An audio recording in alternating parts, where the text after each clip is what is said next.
हमने पूरा परिणाम देख चुके हैं हम लोग। अब थोड़ा सा हम लोग इस फ्रांस की क्रांति फ्रांस की क्रांति होने के बाद जो है इसके प्रभाव भी अन्य देशों पर भी पड़े। ठीक है, तो जहां यूरोप पे प्रभाव की बात करें फ्रांस की क्रांति की, तो जो फ्रांस की क्रांति हो रही थी ना, तो यूरोपीय देश के जो लोग थे ना, वो भी निरंकुश जो राजतंत्र है उसके खिलाफ आवाज उठाना चाहते थे। वो भी फ्रांस की तरफ जो है मतलब आशा का एक किरण होता है ना, उसके अनुसार देख रहे थे कि अरे फ्रांस में जब निरंकुश राजतंत्र के खिलाफ जब आवाज हम लोग उठा सकते हैं, सामंती व्यवस्था के खिलाफ, जो भी निरंकुश है शासन है उसके खिलाफ जब आवाज उठाई जा सकती है फ्रांस में, तो क्यों नहीं हम लोग भी आवाज उठाएं।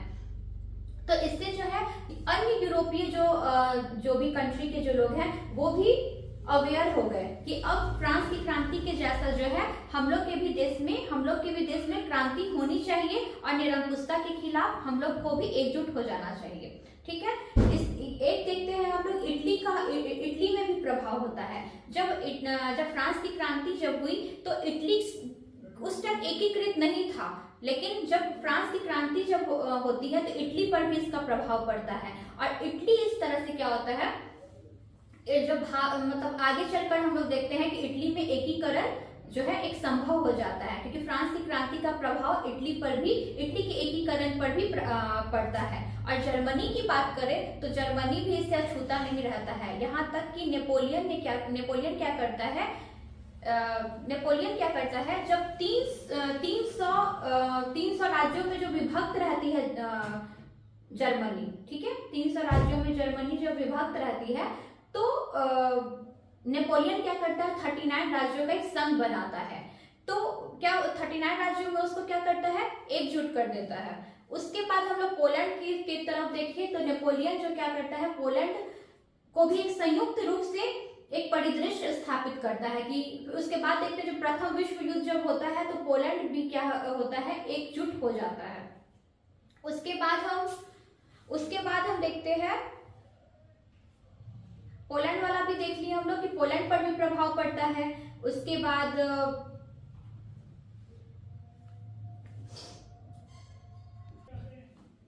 पोलैंड पर भी हम लोग प्रभाव देख लेते हैं। और उसके बाद देखते हैं कि इंग्लैंड पर भी इसका प्रभाव पड़ता है। 1830 फ्रांस की क्रांति जब होती है तो 1832 में इंग्लैंड में जो है रिफॉर्म एक्ट जारी होता है, जिसके जरिए जो है इंग्लैंड में संसदीय सुधार की व्यवस्था लागू होती है। ठीक है, उसके बाद भारत पर भी बहुत ज्यादा प्रभाव पड़ता है। भारत उस टाइम क्या है, इंग्लैंड के प्रभाव में रहता है।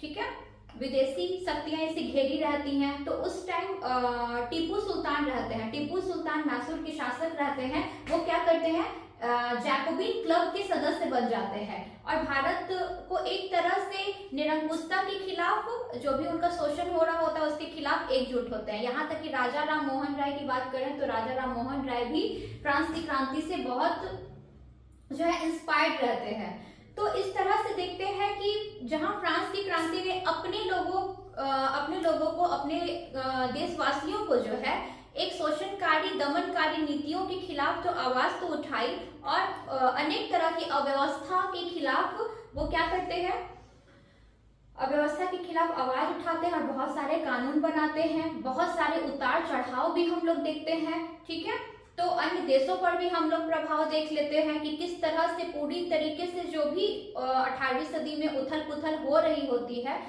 फाइनली फ्रांस जो है स्वतंत्रता के मार्ग पर अग्रसर होता है और अपने कंट्री को क्या करता है, अपने कंट्री को स्वतंत्रता के मार्ग पर अग्रसर होते हुए देखता है। और यहाँ तक कि वो पूरे यूरोप वासी क्या पूरे वर्ल्ड में जो है, पूरे वर्ल्ड में क्या करता है, समानता, सद्भाव, संप्रभुता और जैसे मैंने कहा कि स्वतंत्रता, समानता, बंधुत्व का जो एक प्रस्तुतिकरण जो है सारे विश्व में जो है देने के लिए प्रस्तुत करता है। कल हम लोग ऑब्जेक्टिव टाइप्स क्वेश्चंस देखेंगे। ठीक है।